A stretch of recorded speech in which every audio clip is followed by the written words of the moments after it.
এটা হলো সাজনা পাতা, কে বলে মোরিঙ্গা, কে বলে সজনা পাতা। মোটামুটি তিনটা নামেই বেশিরভাগ মানুষ এটা দেখে থাকে এটার পাতার নাম। তবে এটা ডাগা পাতা, এই যে ডোগা, এটা সবই উপকারিতা। অনেকে জানি আমরা উপকারিতা, তবে এটার মূল বিস্তারিত উপকারিতা জানি না। ভিডিও যদি আজকে দেখেন তাহলে এর বিস্তারিত উপকার জানতে পারবেন এবং চিরজীবনের জন্য কাজে লাগবে আপনার, কেননা এটার উপকারিতা অনেক বেশি। যারা এরকম এই সাজনা পাতা, মোরিঙ্গা যেটি বলেন না কেন এটার পাতা খায়, তাদের শরীরে কখনো ক্যালসিয়াম অভাব হবে না। ক্যালসিয়াম অভাবে দেখবেন অনেকে হাড় খেয়ে যায়, হাড়ে বিভিন্ন ক্ষয় হয়, দাঁতের ক্ষয় হয়। এই ক্ষয় থেকে মুক্তি মিলবে যদি এই সাজনা পাতা, মোরিঙ্গা যদি আপনি খাবার তালিকায় রাখেন। কখনো আপনার হাড় খাইব না, হাড়কে শক্ত মজবুত করব, দাঁত শক্ত মজবুত হবে।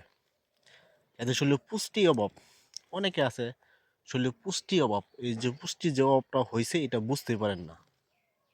শরীরে পুষ্টি ঘাটতি পূরণ করার একটা সহজ উপায় হলো এই সাজনা পাতা, মোরিঙ্গা বা সজনা পাতা যেটি বলেন না কেন, এটা কিন্তু দুধের চেয়েও 4 গুণ বেশি পুষ্টি। আমার কথা না, এটা পরীক্ষিত কথা, মানে সবাই পরীক্ষা করে দেখছে এটা, যে দুধের চেয়েও 4 গুণ বেশি পুষ্টি হলো এই সাজনা পাতা, মোরিঙ্গা। এই জন্য খাবার তালিকায় রাখবেন। যাদের অতিরিক্ত ডায়াবেটিস, অনেকে আছে অতিরিক্ত ডায়াবেটিস কন্ট্রোল করতে পারেন না, দেখা গেছে বয়স্ক মানুষ ডায়াবেটিসটা বেশি, এই সাজনা পাতা, মোরিঙ্গা যদি খাবার তালিকায় রাখেন আপনার ডায়াবেটিসটা সহজে কন্ট্রোল থাকবে। অনেকে অতিরিক্ত উচ্চ রক্তচাপ থাকে, হাই প্রেশার, এই হাই প্রেশারটা সহজে কন্ট্রোল করে এই সাজনা পাতা, মোরিঙ্গা। দেখবেন অনেকে মুখের মধ্যে বয়স্ক বয়স্ক একটা ছাপ পড়ে, কিন্তু বয়সটা খুব কম। এই বয়স্ক ছাপ দূর করে, চেহারা ব্রাইটনেস, উজ্জ্বলতা বাড়ায়, ফর্সা করে এই সাজনা পাতা, মোরিঙ্গা।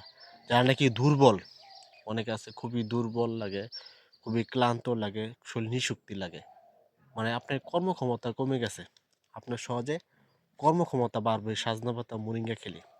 এবং অনেকে একটা বড় সমস্যা ভোগে, সেটা হলো মানে দেখবেন পেটে হজম শক্তি হয়, পেটে খাবার খেলে হজম হয় না, এই হজম শক্তিটা সহজে বৃদ্ধি করে এই সাজনা পাতা, মোরিঙ্গা। এত উপকারিতা আপনি কিভাবে খাবেন? অনেকে বলে এটা খাবেন, এটা খাওয়া একটা সহজ উপায় আছে। এরকম পাতা নিয়ে শাক করে ভাতের সাথে খেতে পারেন, অথবা শুকায় গুঁড়া করে পাউডার করে খেতে পারেন। আপনার সুবিধা মতো খাবেন, দেখবেন ইনশাল্লাহ অনেক উপকারিতা পাবেন। আর বিশেষ করে আমি নিজেও চেষ্টা করি খাওয়ার জন্য, যারা গ্রামে থাকেন তারা সহজে সংগ্রহ করতে পারবেন। এটা আরও সহজ উপায়, শক্তি দ্রুত বৃদ্ধি করার জন্য কিভাবে খাওয়া যায়। এটা শুকাবেন, শুকিয়ে পাউডার করবেন, পাউডার করে 2 চামচ পাউডার নেবেন, 1 গ্লাস দুধের সাথে মিশিয়ে খাবেন, অথবা 2 চামচ পাউডার নেবেন আপনি তরকারিতে মিশিয়ে খাবেন, অথবা 2 চামচ পাউডার করে 1 গ্লাস পানিতে মিশিয়ে খাবেন। আপনি সুবিধা মতো খাবেন, আশা করি উপকার পাবেন।